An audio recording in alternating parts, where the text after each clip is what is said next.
감사합니다. 우리 다시 한번 우리 앞뒤 좌우에 계시면 인사하십시다. 당신은 우리의 기쁨입니다. 인사해 보실까요?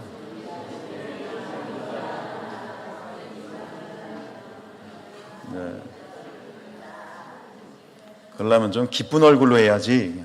기쁨입니다. 여러분은 하나님의 기쁨이십니다. 축복합니다. 오늘 우리가 교회 변질의 위기에서 또 교회 변화의 위기를, 변화의 기회를 우리가 갖고자 하는 그런 의도로 계속 시리즈로 교회의 본질에 대한 이야기를 하고 있는데요. 오늘은 5번째 교회의 기쁨에 대한 주제를 가지고 말씀을 나누길 원합니다. 제목에 있는 것처럼 우리 성산교회가 참 기쁨을 누리는 교회가 되기를 축복합니다. 기쁨을 누리는 교회. 아주 아침에 이렇게 제 사무실에 앉아 있으면 이제 오실 때 서로 인사를 나누고 막 서로 환호하고 어머 오셨어요 막 이런 소리, 그래서 좋아요 막 이런 소리 너무 좋습니다. 여러분 예배 교회에 오시는 것이 교회로 오시는 것이 기쁘세요? 두 분이 지금 대답을 못하셨는데 교회에 나오는 것이 또 교회 예배하러 오는 것이 목장의 모임에 나오는 것이 정말 기쁘고 설레이는 그런 교회가 되기를 축복합니다. 억지로 끌려 나오는 에휴 나가야 되니까 내가 장로니까 권사니까 집사니까 나가는 그런 교회가 아니라 오늘은 또 어떤 일이 있을까, 어떤 은혜가 있을까 사모되어지고 기대되어지는 그런 교회가 어떤 교회냐, 그런 교회가 건강한 교회다. 그랬으면 좋겠어요. 1976년에 미국의 그 사회 심리학자이며 철학자인 에릭 프롬이 소유냐 존재냐라는 책을 냈는데요. 그 책 속에서 이런 얘기를 했어요. 우리는 기쁨이 없는 쾌락 속에서 살고 있다. 여기서 중요한 거는 기쁨과 쾌락을 구분하고 있다는 거. 기쁨과 쾌락은 되게 비슷한 것 같지만 그러나 사실은 정반대라고 하는 것이죠. 기쁨과 쾌락을 뭐 그냥 잠깐 언급을 하면 생각을 해봤어요. 기쁨과 쾌락의 차이가 뭘까? 물로 한번 생각해봤어요. 기쁨은 생수예요. 여러분 목마를 때 마시면, 생수를 마시면 목마름이 사라지죠. 그런데 쾌락은 뭐예요? 바닷물이에요. 바닷물 마시면 어떻게 돼요? 더 목이 마르죠. 그러니까 기쁨이라고 하는 것은 그 기쁨이, 그게 기쁨이다 그러면 지금 그 기쁨을 맛보았을 때 죽어도 여한이 없는, 그죠? 좀 강하게 얘기하면 정말 그냥 만족함이 있지만 쾌락이라고 하는 것은 더 자극적인 것을 요구하게 되고 그래야 먼저 만족감이 있을 것 같은 그런 차이가 있어요. 한때 우리나라의 이 자동차 기름값이 급등했던 때가 있어요. 사람들이 너무 기름값이 비싸니까 어떻게 했죠? 가짜 휘발유를 만들었어요. 그 이름은 뭔가 생각이 안 나는데, 그래서 그때 그 휘발유를 뭐라고 불렀냐면 유사 휘발유라고 불렀어요. 유사 휘발유, 그죠? 그래서 이제 굉장히 또 저렴하기도 하고, 그리고 자동차가 잘 나간다고 하니까 그 유사 휘발유를 사서 이제 자동차에 넣고 다니는 일들이 있었는데, 결국은 싼 값에 사서 넣었지만 결국 그 유사 휘발유 넣고 다니다가 차가 어떻게 돼요? 결국은 엔진이 망가지게 되는 것이지요. 즉 유사 휘발유, 가짜 휘발유이죠. 기쁨도 마찬가지입니다. 쾌락이라는 것도 이런 거예요. 쾌락은 가짜 기쁨이에요. 쾌락은 유사 기쁨이에요. 기쁨이 없으니까, 참된 기쁨이 없으니까 대용품으로 찾는 것이, 그것이 쾌락이에요. 그러나 결국은 얻기 쉽고 누리기 쉽고 당장 뭔가 큰 기쁨을 주는 것 같지만, 그러나 그것은 가짜이다 보니 계속 그 쾌락을 추구하다 보면 자동차가 유사 휘발유 때문에 망가지는 것처럼 결국 쾌락을 추구하는 인생은 결국 어떻게 돼요? 폐가 망신하게 되어지는, 망가지는 인생이 되어지는 것 있지요. 여러분, 요즘 우리 대한민국 사회에 마약이 굉장히 큰 사회적인 문제가 되고 있습니다. 얼마 전까지만 해도 우리나라는 마약 청정국이라 불렸습니다. 마약하고는 담 쌓고 사는 뭐 영화에서나 보거나 뭐 외국의 사건으로만 마약이 다뤄졌었는데 요즘은 초등학생들도 마약을 구입한다더라고요. 그냥 쉽게 관심만 가지면 아주 쉽게 그 마약을 이렇게 구입해서 그것을 이제 할 수 있는 그런 시대가 되어버렸죠. 뭡니까? 중독입니다. 마약, 뭐 알코올, 성, 게임, 뭐 이런 것들. 요즘은 또 이 핸드폰이 또 마약처럼 되어버려서 참 이런 어떤 그것이 기쁨을 원하지만 사실 그것이 우리의 삶을 망가뜨리는 일들이 오늘 우리의 현실이 되어지고 있죠. 오늘 성경은 그러한 삶을 살았던 한 여자의 이야기를 우리에게 들려주는데 요한복음 4장에 보면 바로 이런 삶을 살았던, 기쁨을 원했지만 결국 살다 보니 어떤 무엇을 따라 뭘 추구하고 살았던 거야? 쾌락을 추구했던, 오늘 에릭 프롬이 얘기했던 것처럼 기쁨이 없는 쾌락 속에 살았던 한 여자의 이야기가 등장하죠. 그 여자는 어떤 여자입니까? 사마리아 여자입니다. 예수님께서 사마리아에 가셨을 때 어느 우물가에서 한 여인을 만났는데 이 여인은 지금 살고 있는 남편이 몇 번째? 자, 우리 요한복음 4장 18절 말씀 읽지요. 시작. 너에게 남편 5이 있었고 지금 있는 자도 내 남편이 아니니 내 말이 참되도다. 여러분 행복하게 살고 싶으시죠? 별로 그렇게 살고 싶지 않아요? 행복하게 살고 싶으시죠? 그래요. 저도 그래요. 아마 이 여인도 행복하게 살고 싶었을 거예요. 뭐 큰 욕심 없이, 큰 것 바라는 거 없이 그냥 좋은 남자 만나서 토끼 같은 자식 낳고 알콩달콩 소확행의 기쁨을 누리면서 살고 싶었을 거예요. 그런데 살다 보니 어느덧 정신을 차리고 보니 지금 내가 몇 번째 남자하고 살고 있어? 6번째 남자하고 살고 있어. 6번째 남자하고 살고 있어. 결국 이 여인의 서사는 우리는 잘 몰라요. 그 여인가 어떤 이 삶을 살았는지 성경은 이야기하지 않기 때문에 잘 모르지만, 그러나 여기서 우리가 분명히 우리가 발견할 수 있는 건 뭐냐면 분명히 이 여인도 행복하고 즐겁고 기쁜 삶을 살길 원했을 거예요. 근데 지금 보면 그런 삶이 전혀 아니라 더 목마르고 더 배고픈 그러한 삶을 살고 있는 것을 보면 결국 에릭 프롬이 얘기했던 것처럼 이 여인은 뭐예요? 남자가 기쁨을 줄 거라고 생각한 거지. 좋은 남자 만나면. 그런데 그 기쁨이 남편에게서 없더라는 것이지. 그 여인은 지금 오히려 더 목이 말라요. 15절에 이렇게 얘기하죠. 시작. 여자가 이르되 주여 그런 물을 내게 주사 목마르지도 않고 또 여기 물 기르러 오지도 않게 하옵소서. 이 말을 한마디로 줄이면 주여 제가 목이 마릅니다.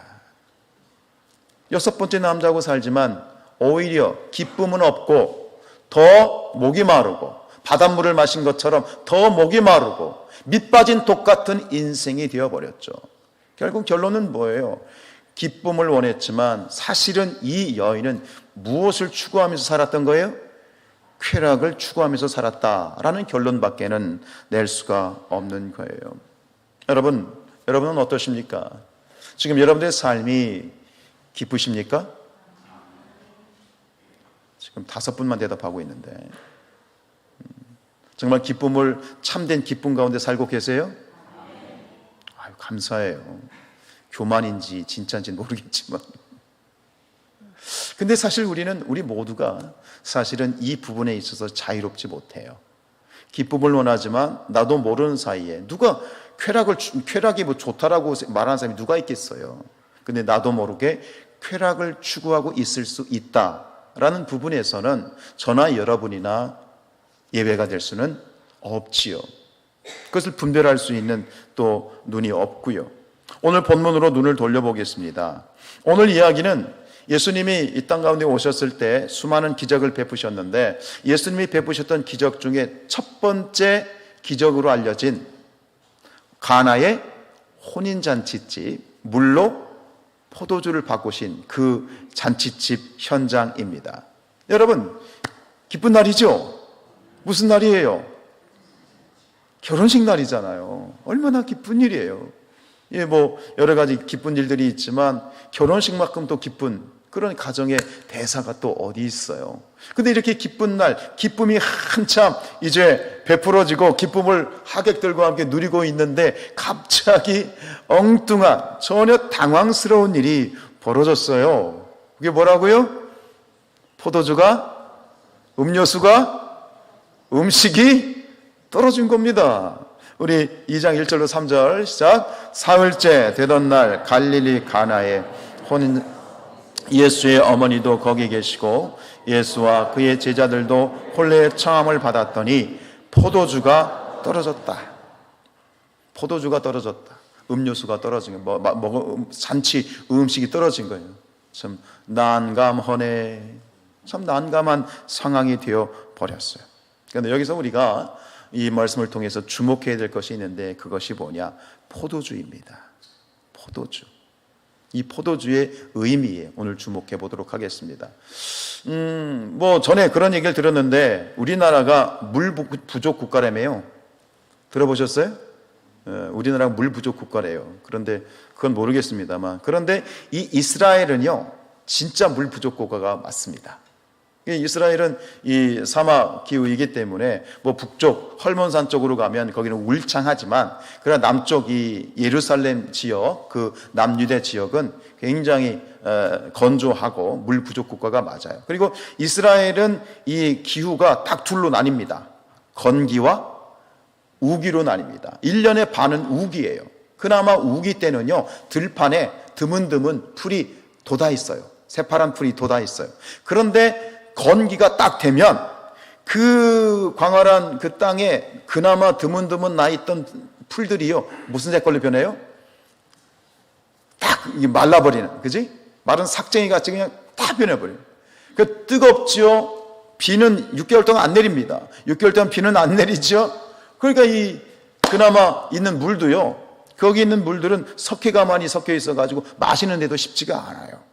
그렇게 물이 굉장히 귀한 때예요. 그런데 그렇게 건기가 시작될 때쯤 수확되는 게 있어요. 그게 뭐라고요? 포도예요. 그래서 이 포도는 이 이스라엘 사람들에게는 없어서는 안 되는 아주 귀중한 음료수였어요. 우리는 포도주 하면 술로만 생각하지만 사실 술의 개념은 성경에서 독주로 표현되죠. 대부분은 이 포도주에 물을 타서 음료수로 마시는 거고, 성경에서 술의 개념은 독주예요. 그냥 액기스로만 마시는 그런 개념으로 구분이 되는데, 어찌되었든 그래서 이 포도주가 가지는, 성경에서 또 이스라엘 백성들에게 이 포도주가 상징하는 건 뭐냐? 그것은 바로 기쁨입니다. 기쁨. 그래서 성경에 보면 이 포도주와 함께 기쁨이라는 단어들이 많이 나와요. 우리 시편 104편 15절 말씀이요. 시작. 사람의 마음을 기쁘게 하는 포도주. 기쁨이에요. 포도주는 기쁨을 의미하는 거예요. 그럼 결국은 뭡니까? 지금 이 혼인잔치 집에, 기쁨이 가득한 집에 포도주가 떨어졌다는 것은 지금 무엇가 사라졌다는 거예요? 기쁨이 사라졌다라는 것을 상징적으로 말하고 있는 것이에요. 포도주는 기쁨이에요. 우리 전도서 10장 19절 말씀 보겠습니다. 시작. 잔치는 희락을 위하여 베푸는 것이요 포도주는 생명을 기쁘게 하는 것이다. 생명을 기쁘게 하는 거죠. 생명을. 그게 포도주는 기쁨이에요. 그래서 성경에 보면 나실인이라는 사람들이 있죠. 나실인, 하나님 앞에 일정 기간 동안 헌신한 사람들을 나실인이라고 그래요. 근데 이 나실인들은 세 가지 서약을 해요. 이걸 안 하겠다. 첫 번째, 뭘 안 하겠다? 머리에 삭도를 대지 않겠다. 머리를 자르지 않겠다. 삼손 기억나시죠? 두 번째는 뭐예요? 시체를 만지지 않겠다. 부모가 죽어도 장례식에 가지 않아요. 왜? 시체를 가까이 하지 않기 위해서. 그리고 세 번째 약속이 있어요. 뭐죠? 포도주가 아니라 포도에서 난 것은 안 먹는다 이거예요. 그러니까 포도에서 난 것이라는 의미는 뭐냐? 세상의 기쁨으로부터 나를 차단하겠다라는 금욕적인 삶을 의미하는데, 이 포도주가 떨어졌어요. 즉 기쁨이 끊어진 거예요. 기쁨의 삶, 한참 기쁨 가운데 막 떠들고 노래하고 기쁨을 만끽하는 그 순간에 바로 기쁨이 딱 전기가 나가듯이 기쁨이 끊어진 상태를 말하는 거죠. 여러분, 지난주에 제가 꽃에 대한 이야기를 했습니다. 화무, 시비롱, 아무리 아름다운 꽃도 며칠을 못 가요? 열흘을 못 가는 것이죠. 꽃은 아무리 아름다워도 반드시 지게 돼 있어요. 마찬가지예요.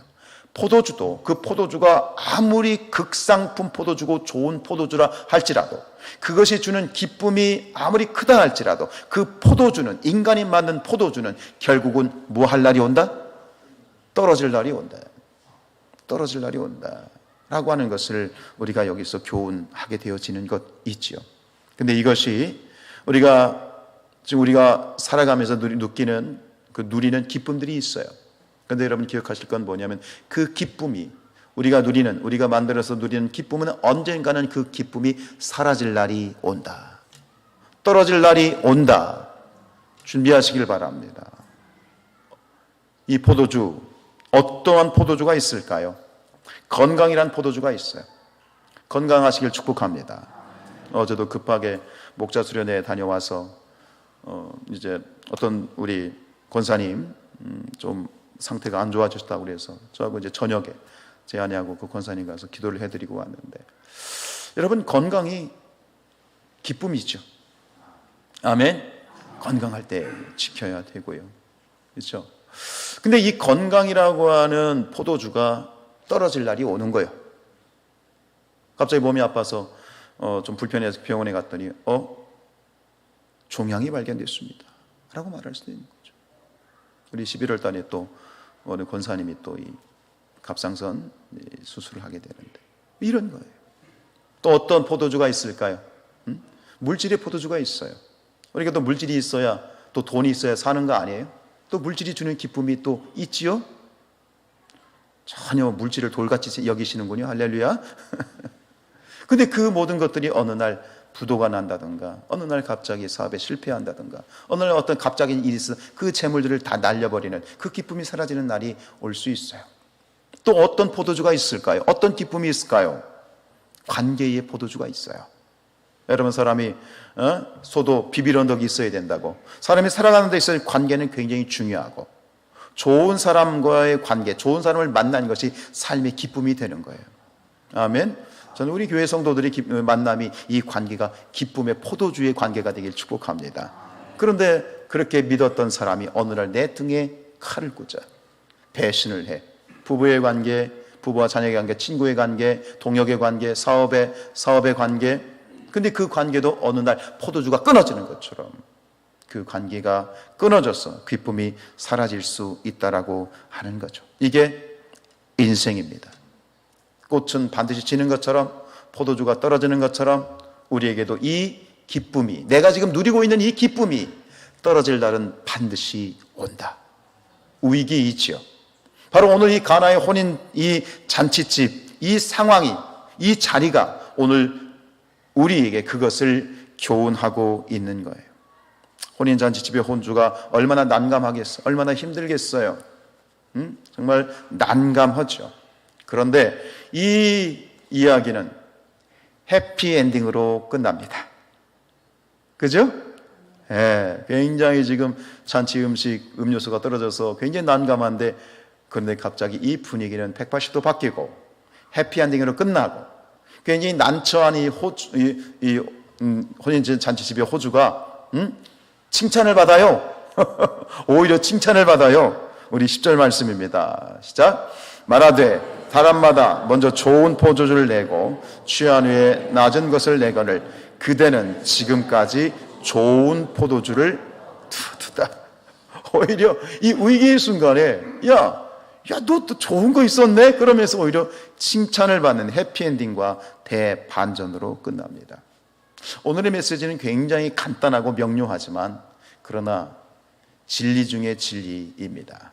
자, 오늘 이렇게 위기의 순간에 포도주가 떨어지고 삶의 기쁨이 끊어지고 모든 것이 위기로 치달았던 이 상황이 대반전으로 해피엔딩으로 끝날 수 있었던 것은, 그 근본적인 이유가 무엇입니까?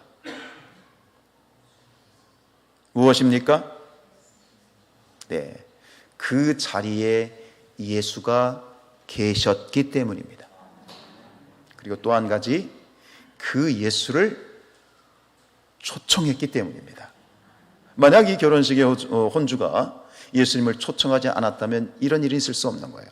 이 혼주 입장에서 보면 그 삶의 문제, 포도주가 떨어지는 문제가 있었지만 이 혼주는 예수님을 초대를 했고 예수님은 그 자리에 계셨고 위기가 바뀌어서 기회가 되고 칭찬이 되고 오히려 그전보다 더 좋은 극상품의 포도주를 내는 놀라운 대반전의 역사가 있었더라.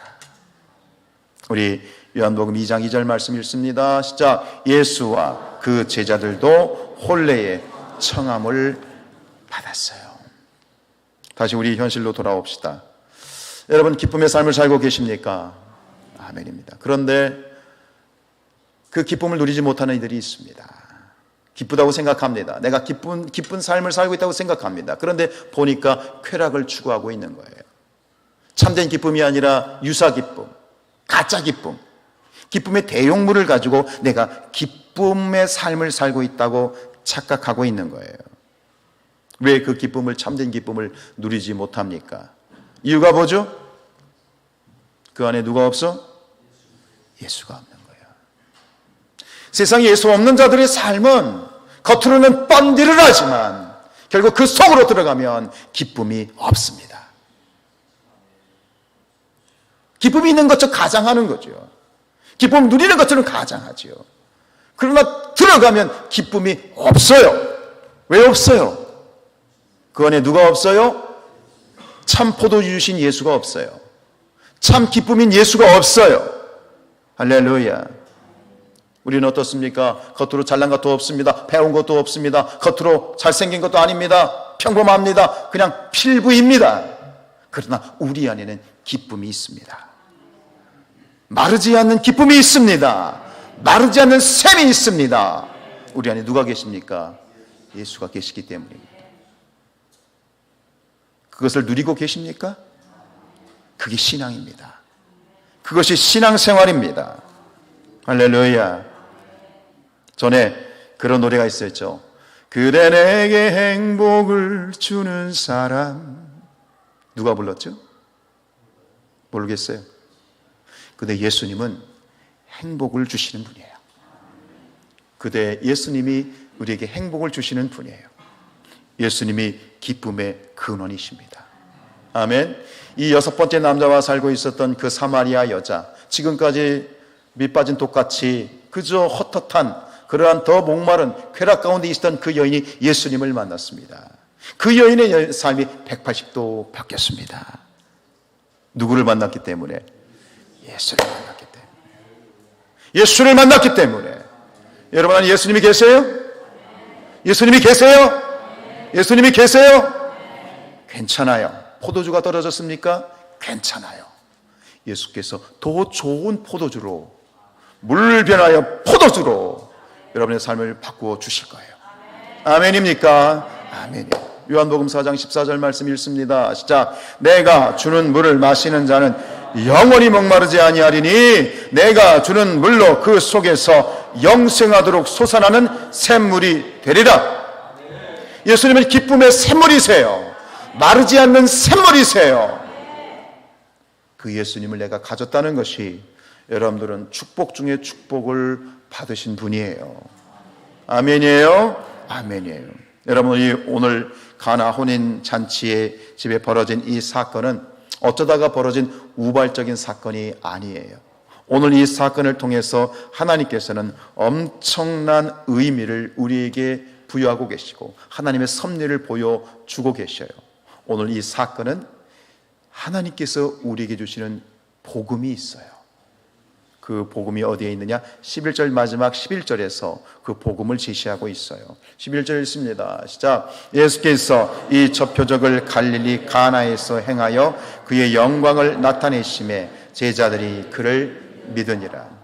이것이 몇 번째 표적이라고요? 첫 번째 표적입니다. 첫 번째 표적. 그런데 이 표적으로 번역된 헬라어가 따라합시다. 세메이온. 여러분 주보에 나와 있으니까 참고하세요. 세메이온인데요. 이 세메인, 표적이라고 하는 이 세메이온은 세나라는 말에서 유래됐어요. 근데 세라는 뭐냐면 예고. 여러분 드라마 보시면 딱 끝나잖아요. 요즘 무슨 드라마 보세요, 여러분들? 아마 여러분들은 드라마 절대 안 보실 것 같아요. 오직 말씀과 기도에 전무하시라고 할렐루야. 절대 드라마 안 보시죠? 허만성 권사님 정말 그래? 안 봐요? 감사해요. 근데 드라마를 보면 꼭 끝나고 나면 뭐가 나와? 예고편이 나오죠. 세나 예고예요. 무슨 얘기냐면 오늘 예수님이 우리에게 보여주시는 이 첫 번째 표적은 앞으로 예수님이 장차 하실 모든 일들의 뭐다? 예고편이에요.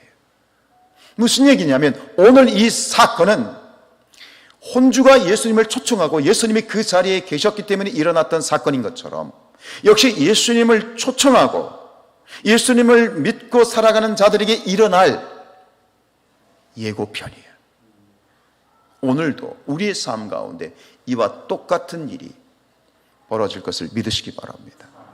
이런 축복과 기적이 일어날 걸 믿으시기 바랍니다. 그리고 이러한 놀라운 기적이 여러분의 삶에 일어나기를 주님의 이름으로 초청합니다. 참 기쁨 누리기를 원하시죠? 행복하기를 원하시죠? 그렇다면 예수님을 날마다 초청하십시오. 날마다 예수님의 이름을 부르십시오. 우리 예수님께서 이렇게 약속하셨습니다. 요한복음 16장 24절입니다. 시작. 지금까지는 너희가 내 이름으로 아무것도 구하지 아니하였으나 구하라 그리하면 받으리니 너희 뭐가 기쁨이 충만하리라.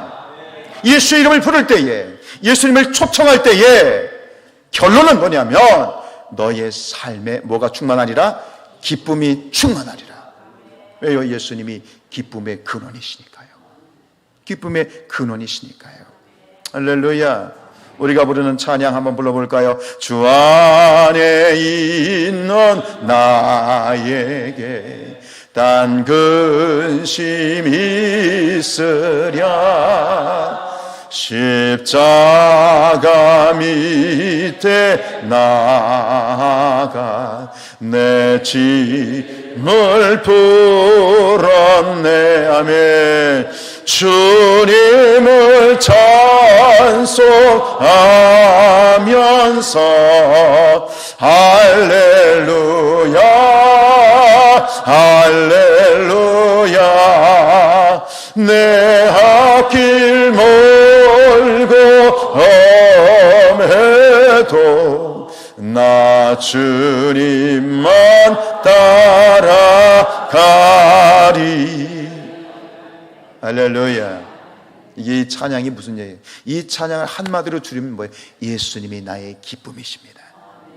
예수 안에서 나는 참으로 기쁨을 누리고 있습니다 라는 고백, 간증인 것이죠. 바로 이것이 무엇이냐? 이것이 우리 자신을 포함해서 모든 사람들에게, 만민에게 예수님이 반드시 필요한 이유입니다. 왜요? 참 기쁨은 예수밖에 없어요. 진짜 기쁨, 유사 기쁨, 가짜 기쁨, 기쁨의 대용물들은 세상에 세고 셌지만 진짜 기쁨, 참된 기쁨은 오직 예수밖에 없어. 아멘입니까? 여러분 혹시 아직 예수님이 주시는 참된 기쁨을 누리지 못하고 있다면 그것이 무엇인지 목사님 하시는 말씀이 저는 참 이해가 안 됩니다 라는 그런 분이 여기 계시다면 계속해서 예수님을 초청하세요. 예수님께 기도하세요.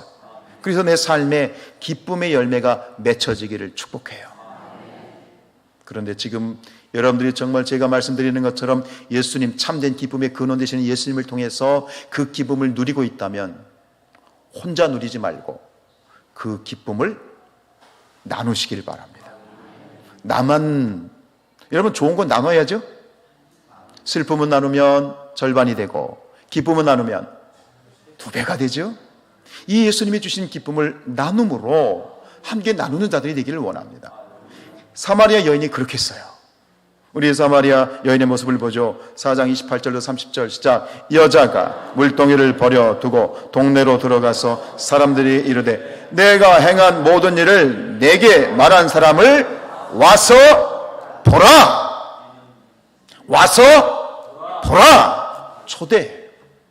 혼주가 예수님을 초청함으로 그의 삶이 위기에서 대반전과 해피엔딩으로 끝났던 것처럼 이 우리 주변에도 예수님이 주신 기쁨을 모름으로 말미암아 인생이 여전히 쾌락을 추구하는 사람들로, 여러분 주변에 그런 사람들이 있다면 기꺼이 예수님에게로 그들을 초대하고 예수님을 소개하는, 그래서 내가 누리는 그 기쁨을 저 사람도 누릴 수 있게 하는 것이, 그것이 하나님의 뜻인 줄로 믿습니다.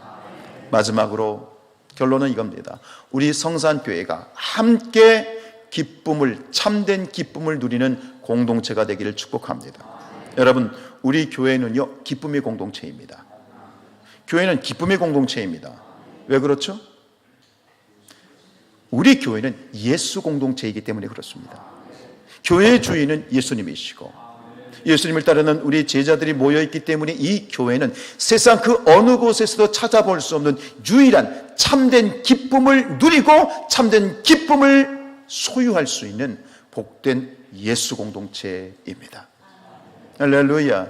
우리 안에서 제가 말씀드렸던 것처럼 예배당에 들어오실 때 그 들리는 소리, 어머 오셨어요. 쑥스러워라.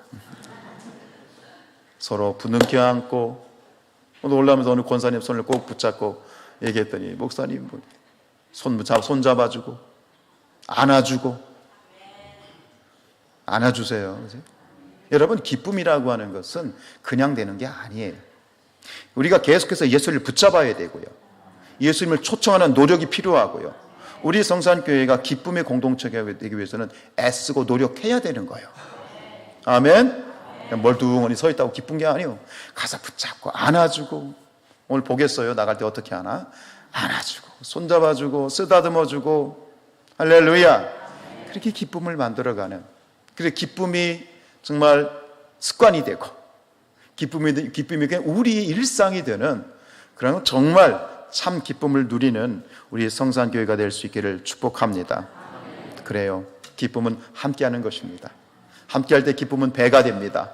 그러니까 우리의 목장 모임이 중요한 거예요. 계속 말씀드리잖아요. 함께 소그룹 안에서 삶을 나누고 기쁨을 나누고 감사를 나누고 은혜를 나눌 때 그 기쁨은 배가 되고, 여러분 전도요 해야 되죠? 근데 방법 하나 알려드릴까요? 우리 교회가 기쁨이 넘치면 사람들이 와. 냄새 맡고 와. 기쁨의 냄새를 맡고 와. 제가 목장에서 계속 말씀드리는 것처럼 교회가요 화목하고 기쁘면은요 하나님이 보내주세요. 할렐루야. 우리 성산교회가, 우리 모든 성도님들이 참 기쁨이 넘치는 행복하고 복된 성도님들 교회가 될 수 있기를 주님의 이름으로 축복합니다.